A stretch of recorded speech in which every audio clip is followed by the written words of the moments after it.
Welcome to BJ TV. ముందుగా headlines చూద్దాం. Mangalagiri TDP ఆఫీస్పై దాడి కేసు సిఐడి విచారణకు సజ్జల అవినాష్ హాజరు. గుంటూరు సిఐడి ప్రాంతీయ కార్యాలయంలో విచారణ. సిఐడి కార్యాలయం వద్ద పోలీసుల మోహరింపు. తోడుగా వచ్చిన మాజీ మంత్రులు అంబటి, విడుదల రజని.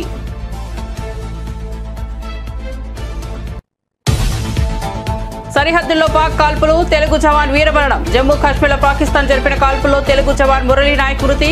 వీర జవాన్ మురళీ నాయక్ తల్లిదండ్రులతో ఫోన్లో మాట్లాడిన సీఎం చంద్రబాబు. మురళీ కుటుంబానికి రాష్ట్ర ప్రభుత్వం అండగా ఉంటుందని హామీ. అది మాకు సంబంధం లేని విషయం అన్న జేడీ వాన్స్. భారత్ పాకిస్తాన్ మధ్య ఉద్రిక్తత. పరిస్థితులపై అమెరికా ఉపాధ్యక్షుడు ఆసక్తికర వ్యాఖ్యలు. ఈ విషయంలో అమెరికా ఎట్టి పరిస్థితుల్లో జోక్యం చేసుకోదని స్పష్టీకరణ. ఇరు దేశాలు అగ్రరాజ్యం నియంత్రణలో లేవన్న జేడీ వాన్స్. త్రివిధ దళాధిపతులు సిడిఎస్ తో రాజ్నాథ్ సింగ్ భేటీ. ఉదయం ఢిల్లీలో త్రివిధ దళాధిపతులు సిడిఎస్ తో రక్షణ మంత్రి సమావేశం. సరిహద్దు ప్రాంతాల్లో పాక్ దాడులను తిప్పికొట్టిన భారత బలగాలు. భారత సైన్యం దాయాది దాడులు తిప్పికొట్టిన కొన్ని గంటల్లోనే ఈ భేటీ.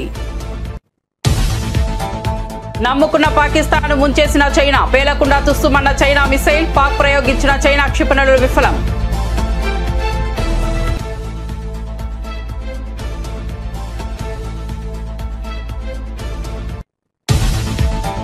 ఐపీఎల్ ఒక వారం పాటు నిలిపివేస్తున్నామన్న బీసీసీ అధికారిక ప్రకటన. భారత్ పాక్ మధ్య తీవ్ర ఉద్రిక్తతలు. సరిహద్దుల్లో యుద్ధ వాతావరణం. ఐపీఎల్ నిర్వహణపై కీలక నిర్ణయం తీసుకున్న బీసీసీఐ. దేశ భద్రత కంటే ఏది ముఖ్యం కాదన్న భారత క్రికెట్ బోర్డు. ఇక వార్త వివరాల్లోకి వెళ్తే, పాకిస్తాన్ వాడిన టర్కీకి చెందిన సోంగర్ యువియవి డ్రోన్లను భారత సాయుధ దళాలు విజయవంతంగా తిప్పికొట్టినట్లు కల్నల్ షోఫియా ఖురేషి తెలిపారు. పంజాబ్లోని బఠిండా సైనిక స్థావరంపై దాడి చేయడానికి పాక్ డ్రోన్ ప్రయత్నించగా అది విఫలమైంది. భారత దళాలు కైనెటిక్, నాన్ కైనెటిక్ పద్ధతులను ఉపయోగించి ఈ డ్రోన్ నిఘాదారులను అడ్డుకున్నాయి.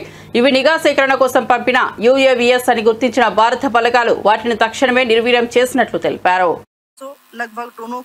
इस्तेमाल घुसपैठ का प्रयास करने के लिए किया गया। भारतीय सशस्त्र बलों ने काइनेटिक्स व नॉन काइनेटिक साधनों का उपयोग करके इनमें से कई ड्रोन्स को मार गिराया। इतने बड़े पैमाने पर हवाई घुसपैठों का संभावित उद्देश्य वायु रक्षा प्रणालियों का परीक्षण करना और खुफिया जानकारी इकट्ठा करना था।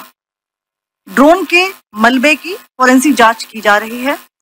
प्रारंभिक रिपोर्ट्स से पता चलता है कि वे तुर्की के असीस गार्ड सोंगर ड्रोन्स हैं।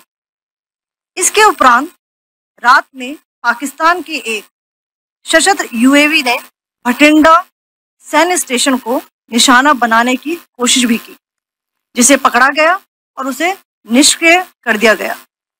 पाकिस्तानी हमले के जवाब में पाकिस्तान में 4 हवाई रक्षा स्थलों पर सशस्त्र ड्रोन्स लॉन्च किए गए।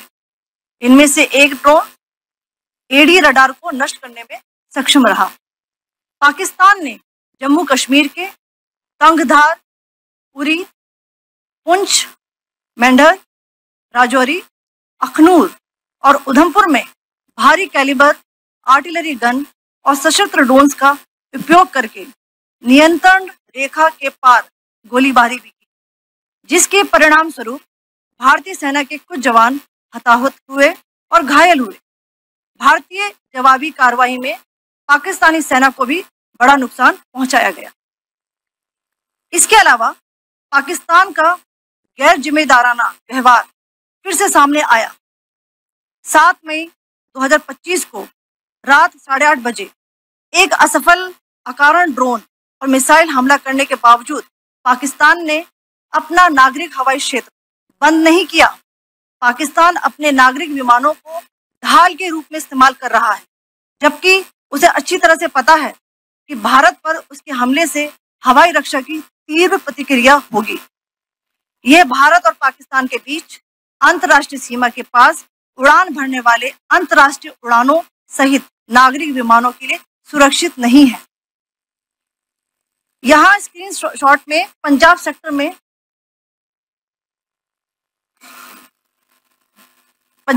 में हाई एयर डिफेंस अलर्ट स्थिति के दौरान एप्लीकेशन फ्लाइट रडार 24 का डेटा दिखाया गया है। जैसा कि आप देख रहे हैं यहाँ पर भारतीय पक्ष का हवाई क्षेत्र घोषित बंद के कारण नागरिक हवाई यातायात से पूरी तरह से रहित है। कराची और लाहौर लाहौर के बीच के हवाई अड्डे मार्ग पर नागरिक एयरलाइंस उड़ान भर रही है।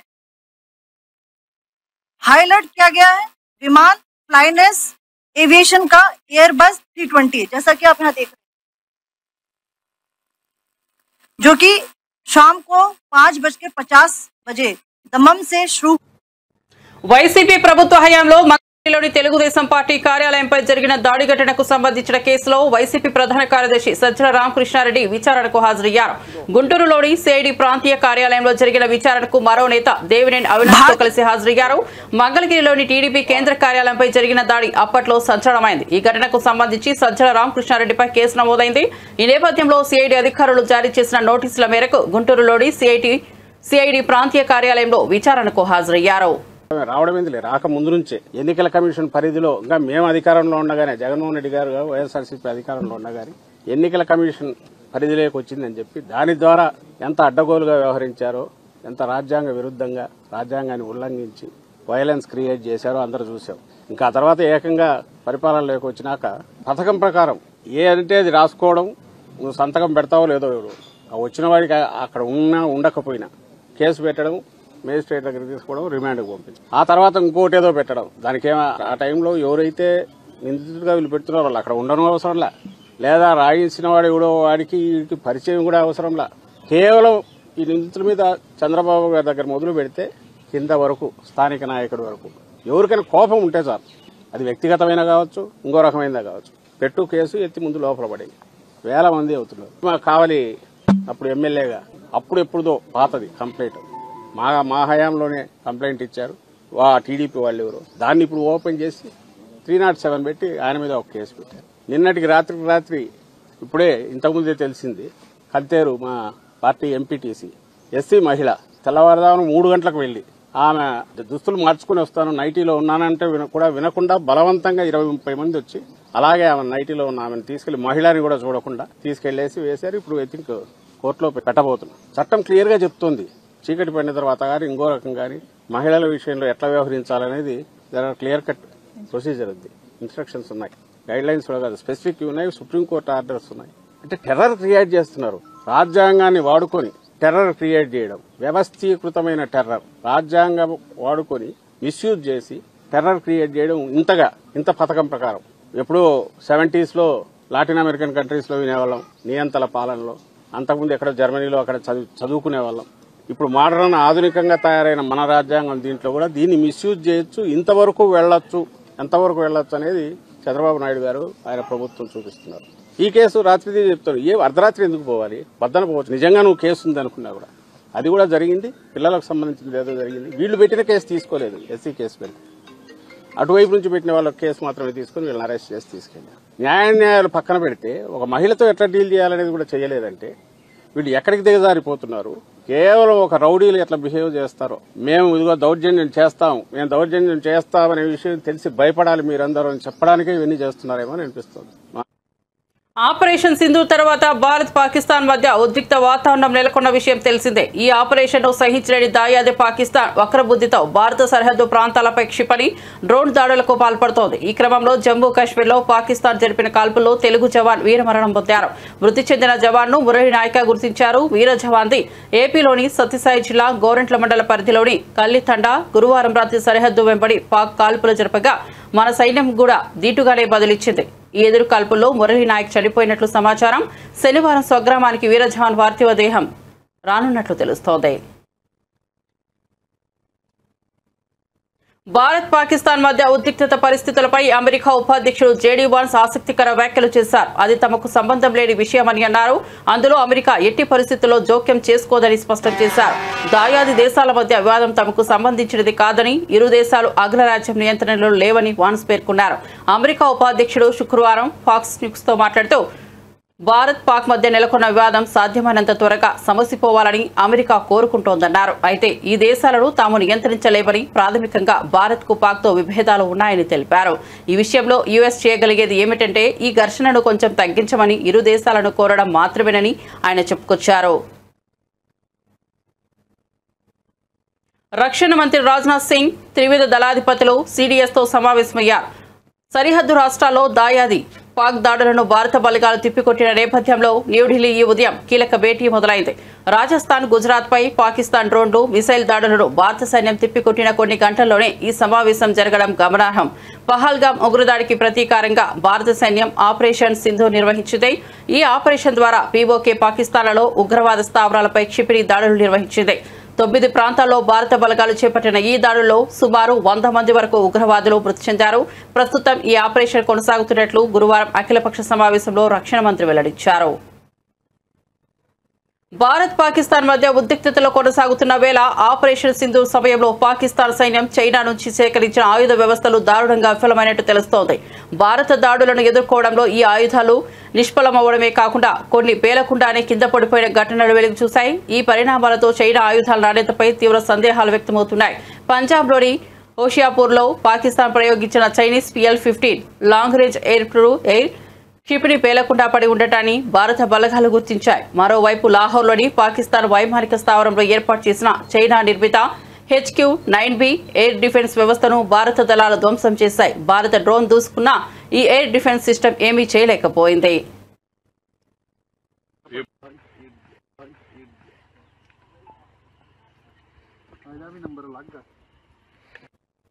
దేశ రక్షణ కోసం ఆపరేషన్ సింధూర్లో భాగంగా ప్రాణాలు అర్పించిన వీర జవాన్ పెనుగొండ నియోజకవర్గం గోరంట్ల మండలం కల్లితండాకు చెందిన మురళీ నాయక్ మృతి పట్ల ఏపీ ముఖ్యమంత్రి చంద్రబాబు తీవ్ర సంతాపాన్ని వ్యక్తం చేశారు.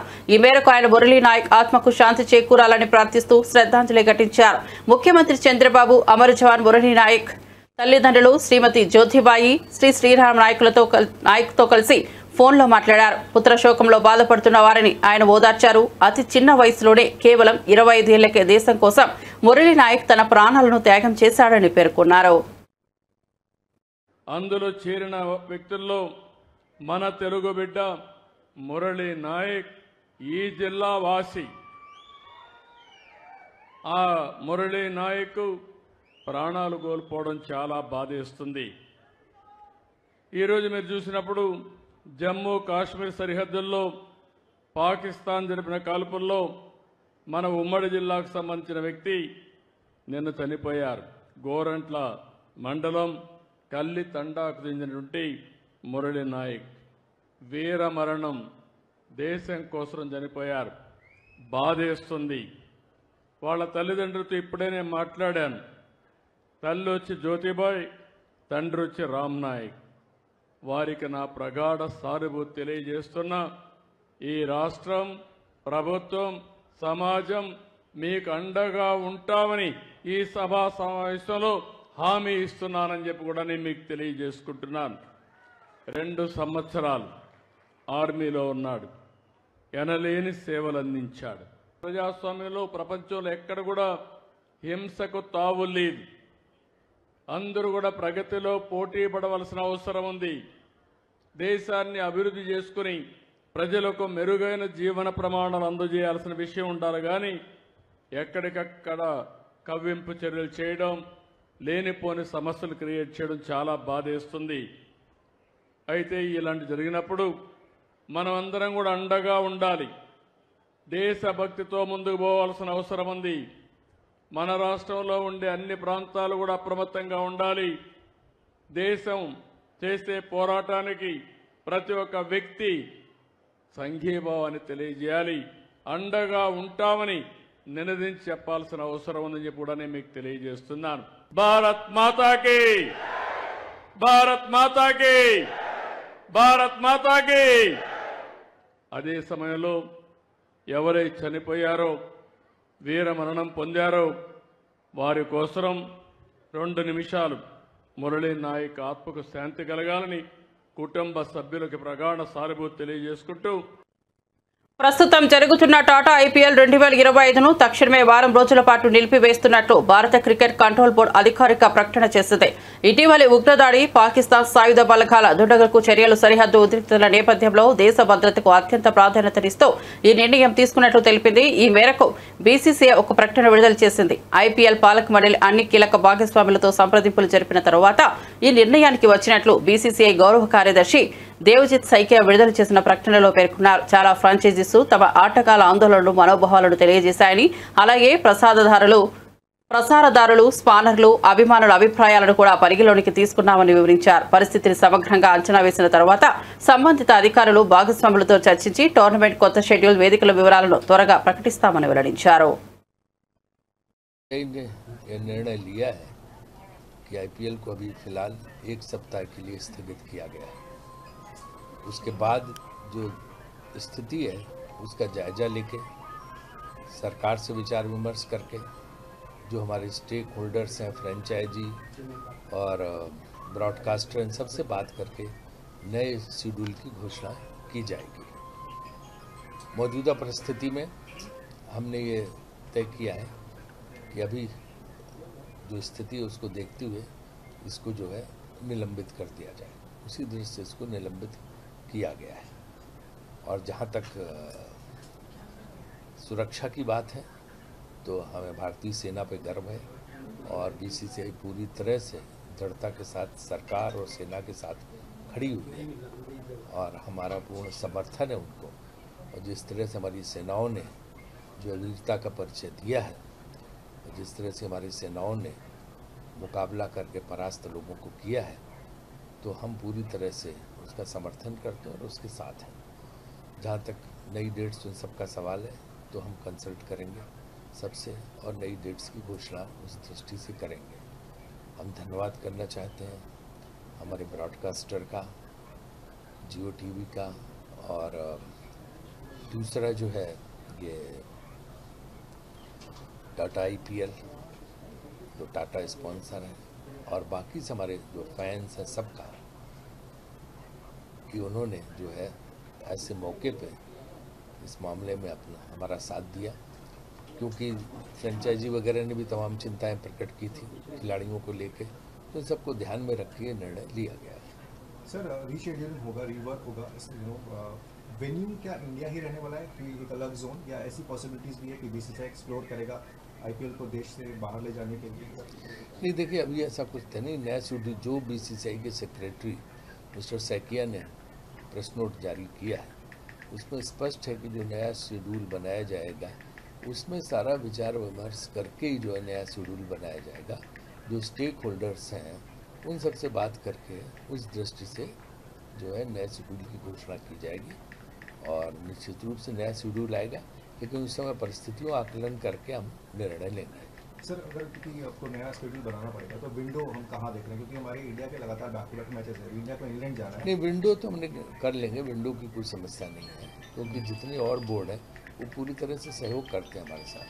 तो ये विशेष परिस्थितियों में लिया गया निर्णय है, इसलिए विंडो वगैरह की समस्या नहीं आएगी। 1 हफ्ता सर ये सस्पेंशन है, ऐसे में जो ओवरसीज प्लेयर्स हैं क्या वो फ्लाई बैक करेंगे या फिर ये उनके ऊपर है, ओवरसीज़ प्लेयर्स के उनका अपना निजी फैसला कि क्या करते हैं, फ्रेंचाइजी का अपना फैसला कि ओवरसीज़ प्लेयर्स के साथ क्या करते हैं, उनका ट्रैवल की जो आइटनरी है वो क्या बनाते हैं।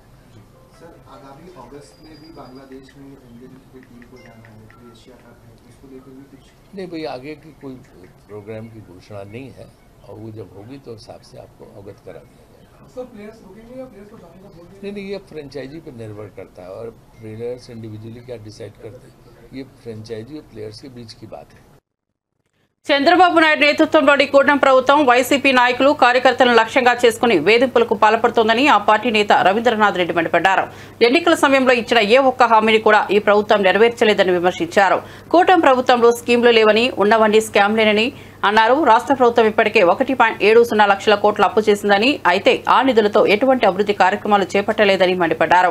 కేవలం కక్ష సాధింపు చర్యలకే ప్రభుత్వం ప్రాధాన్యత ఇస్తోందని దుయ్యబట్టారు. సాక్షి దినపత్రిక ఎడిటర్ ధనంజయ రెడ్డి ఇంటిపై పోలీసులు ఎలాంటి ముందస్తు నోటీసులు జారీ చేయకుండా దాడులు నిర్వహించడం పూర్తిగా అప్రజాస్వామికమని రవీంద్రనాథ్ రెడ్డి అన్నారు. ప్రభుత్వ అక్రమాలను, వైఫల్యాలను ప్రశ్నిస్తున్న సాక్షి మీడియా ప్రతినిధులను భయభ్రాంతులకు గురి చేస్తున్నారని, అక్రమ కేసులు బనాయిస్తామని బెదిరింపులకు పాల్పడుతున్నారని ఆరోపించారు. ఈ రాష్ట్రంలో మాత్రం అటువంటి పరిస్థితి లేదు. ఈ రాష్ట్రంలో అంతా కూడా వైఎస్ఆర్ కాంగ్రెస్ పార్టీ కార్యకర్తలను, నాయకులను హింస చేసే కార్యక్రమం, సోషల్ మీడియా వాళ్ళను హింసించే కార్యక్రమం, లేని కేసులన్నీ కూడా పెట్టి ఇబ్బంది చేసే కార్యక్రమం, ఇవన్నీ గత 10 నెలలుగా ఇదే కార్యక్రమంలో ఉంది. మేనిఫెస్టోలో చెప్పింది అమలు చేయలేదు, కానీ ఈ ప్రభుత్వం ఒక్కటి కొన్ని 600 చిల్లర హామీలు ఇవ్వడం జరిగింది. దాంట్లో ముఖ్యంగా 163 చెప్పడం జరిగింది. దాంట్లో మరీ ముఖ్యంగా సూపర్ 6 చెప్పడం జరిగింది. సూపర్ 6 600 పక్కన పోయినాయి, 160 పక్కకు పోయింది. ఇప్పుడు సూపర్ 6 అనేది కూడా అమలు చేసిన పరిస్థితి ఏమీ లేదు. సూపర్ 6లో ఒక్కటి కూడా అమలు చేయకపోగా, ఈ రాష్ట్రంలో అభివృద్ధి అనేది చేయకపోగా, ఎక్కడ చూసినా అప్పులు చేసేసి 1,70,000 కోట్ల రూపాయలు అప్పులు చేసి లంచాలు కమిషన్ల కోసం పనిచేస్తున్న ఈ ప్రభుత్వం నిజంగా కూడా చాలా దారుణం. ప్రజలు ఎవరు కూడా ఇట్లా ఊహించలే. సో ఆ రకంగా చేస్తున్న ఈ దుర్మార్గమైన చర్యలను తీవ్రంగా ప్రతి ఒక్కరూ కూడా, ప్రజలందరూ కూడా ఖండించాల్సిన అవసరం తప్పకుండా ఉంది. దీనికి పరాకాష్ఠగా సాక్షి పత్రిక పైన సంపాదకుని ఇంటిపైన పడి వాళ్ళ కుటుంబ సభ్యులందరినీ కూడా భయభ్రాంతులను చేసే కార్యక్రమం చేసిన పరిస్థితి. సర్చ్ వారెంట్ లేదు, ఏమీ లేదు. ఏమంటే సాక్షి పత్రిక అనేది ప్రజల ఏదైతే ఈ సూపర్ 6 అమలు చేయలేదో ఇది మతికి చేస్తూ ప్రజలకు మేలు చేసే విధంగా, ఈ ప్రభుత్వాన్ని క్వశ్చన్ చేసే విధంగా రాస్తున్న పత్రిక తప్ప వేరే ఏం లేదు. సో తనకు అనుకూలంగా లేదని చెప్పేసేసి, అంటే పచ్చపత్రిక మాదిరి బాకా ఊదలేదని సంపాదకుని ఇంటిపైన సర్చ్ వారెంట్ లేకుండా ఇంటిపైన దారుణంగా దండయాత్ర చేసే కార్యక్రమం. సో అదే కాకుండా సాక్షి విలేకరులను ఇబ్బంది చేసే కార్యక్రమం, సోషల్ మీడియా వాళ్ళను ఇబ్బంది చేసే కార్యక్రమం, ఎక్కడ పడితే అక్కడ కేసులు పెట్టే కార్యక్రమం, క్వశ్చన్ చేసే వాళ్ళందరినీ కూడా భయభ్రాంతులను చేసే కార్యక్రమంలో భాగంగానే ఈ కేసులు, దొంగ కేసులన్నీ పెట్టి ఒకటి కాదు, ఒక్కొక్కరి పైన 10 కేసులు, 15 కేసులు, 15 ఊర్లలో. భారత్ పాకిస్తాన్ సరిహద్దుల్లో పెరుగుతున్న ఉద్రిక్తతలు, పౌరుల మరణాలపై జమ్మూ కాశ్మీర్ మాజీ ముఖ్యమంత్రి మెహబూబా ముఫ్తీ తీవ్ర ఆగ్రహం వ్యక్తం చేశారు. నేడు శ్రీనగర్లో ఏర్పాటు చేసిన విలేకరుల సమావేశంలో ఆమె భావోద్వేగానికి గురై కన్నీటి పర్యంతమయ్యారు. ఇరు దేశాలు తక్షణమే సంయమనం పాటించాలని, చర్చల ద్వారా సమస్యలను పరిష్కరించుకోవాలని ఆమె విజ్ఞప్తి చేశారు. సరిహద్దుల్లో అమాయక పౌరులు, ముఖ్యంగా చిన్నారులు ప్రాణాలు కోల్పోవడం అత్యంత విచారకరమని మెహబూబా ముఫ్తీ అన్నారు. సరిహద్దుల్లో జరుగుతున్న మరణాలు విచారకరం. ప్రాణాలు కోల్పోతున్న అమాయక చిన్నారుల తప్పేంటి? తక్షణమే సంయమనం పాటించడం, ఉద్రిక్తతలను తగ్గించడం చాలా అవసరమని పేర్కొన్నారు. ప్రస్తుత పరిస్థితిని విజ్ఞతతో అదుపులోకి తీసుకురావడం అత్యంత కీలకమని ఆమె పేర్కొన్నారు. अयान अरूबा जो ट्विंस हैं खेल रहे थे, तो उसके बाद उनकी खून से लथपथ लाश है. इसी तरह इर्तिजा अब्बास 7 साल का बच्चा जो उस पार के वहाँ कश्मीर का है. तो मुझे समझ नहीं आता है कि इसमें ये जो हालात हैं इसमें बच्चों का क्या कसूर है, औरतों का क्या कसूर है जो इस वक्त इस क्रॉस फायर में फंस रहे हैं, मुश्किलात में हैं.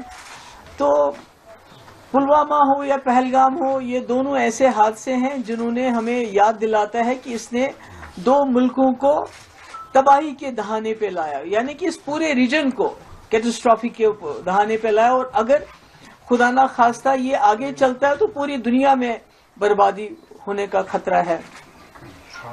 तो करगिल हो, पठानकोट हो, पुलवामा हो या पहलगाम हो, तो हमने देखा है कि मिलिट्री एक्शन जब भी होता है वो सिम्टम का इलाज करता है, वो बीमारी की जड़ तक नहीं पहुंच पाता है.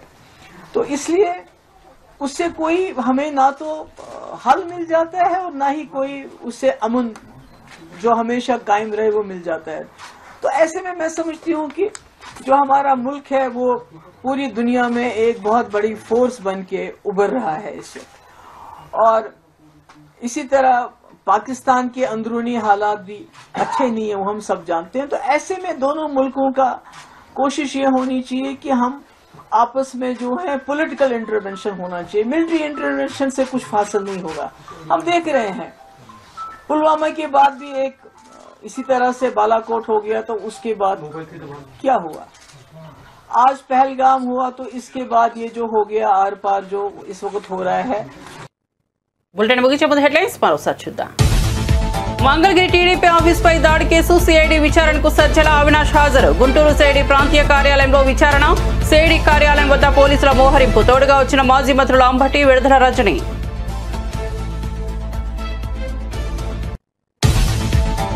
సరిహద్దుల్లో పాక్ కాల్పులు, తెలుగు జవాన్ వీరమరణం. జమ్మూ కాశ్మీర్లో పాకిస్తాన్ జరిపిన కాల్పుల్లో తెలుగు జవాన్ మురళీ నాయక్ మృతి. వీర జవాన్ మురళీ నాయక్ తల్లిదండ్రులతో ఫోన్లో మాట్లాడిన సీఎం చంద్రబాబు. మురళీ కుటుంబానికి రాష్ట్ర ప్రభుత్వం అండగా ఉంటుందని హామీ. అది మాకు సంబంధం లేని విషయం అన్న జేడీ వాన్స్. భారత్ పాకిస్తాన్ మధ్య ఉద్రిక్తత పరిస్థితులపై అమెరికా ఉపాధ్యక్షుడు ఆసక్తికర వ్యాఖ్యలు. ఈ విషయంలో అమెరికా ఎట్టి పరిస్థితుల్లో జోక్యం చేసుకోదని స్పష్టీకరణ. ఇరు దేశాలు అగ్రరాజ్యం నియంత్రణలో లేవన్న జేడీ వాన్స్. త్రివిధ దళాధిపతులు సిడిఎస్ తో రాజ్నాథ్ సింగ్ భేటీ. ఉదయం ఢిల్లీలో త్రివిధ దళాధిపతులు సిడిఎస్ తో రక్షణ మంత్రి సమావేశం. సరిహద్దు ప్రాంతాల్లో పాక్ దాడులను తిప్పికొట్టిన భారత బలగాలు. భారత సైన్యం దాయాది దాడులు తిప్పికొట్టిన కొన్ని గంటల్లోనే ఈ భేటీ. నమ్ముకున్న పాకిస్తాన్ ముంచేసిన చైనా. పేలకుండా తుస్సుమన్న చైనా మిసైల్. పాక్ ప్రయోగించిన చైనా క్షిపణులు విఫలం.